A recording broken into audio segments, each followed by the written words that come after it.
গাজীপুরের শ্রীপুর পৌর বিএনপির ৭, ৮ ও ৯ নং ওয়ার্ড বিএনপির কর্মী সমাবেশ অনুষ্ঠিত হয়েছে। শনিবার বিকেলে পৌর এলাকার দারগারচালা সরকারি প্রাথমিক বিদ্যালয় মাঠে কর্মী সমাবেশ অনুষ্ঠিত হয়। সমাবেশে প্রধান অতিথি হিসেবে উপস্থিত ছিলেন বিএনপির কেন্দ্রীয় কমিটির সহ স্বাস্থ্য বিষয়ক সম্পাদক ও গাজীপুর জেলা বিএনপির সিনিয়র যুগ্ম আহ্বায়ক অধ্যাপক ডাক্তার এস.এম. রফিকুল ইসলাম বাচ্চু।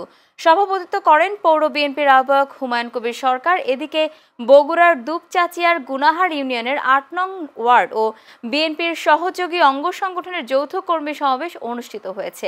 শনিবার পৌতা সর্জনকুড়ি সরকারি প্রাথমিক বিদ্যালয়ের মাঠে কর্মী সমাবেশ অনুষ্ঠিত হয়। গুনাহার ইউনিয়ন বিএনপির সভাপতি লুৎফুর রহমান দুদুর সভাপতিত্বে সমাবেশে প্রধান অতিথির বক্তব্য রাখেন বগুড়া জেলা বিএনপির সহসভাপতি আব্দুল মুহিত তালুকদার। এছাড়া বাংলাদেশ জাতীয়তাবাদী দল বিএনপির প্রতিষ্ঠাতা সদস্য সাবেক মন্ত্রী মরহুম আব্দুল আলীমের ১১তম মৃত্যুবার্ষিকী উপলক্ষে আলোচনা সভা ও দোয়া মাহফিল অনুষ্ঠিত হয়েছে জয়পুরহাটে।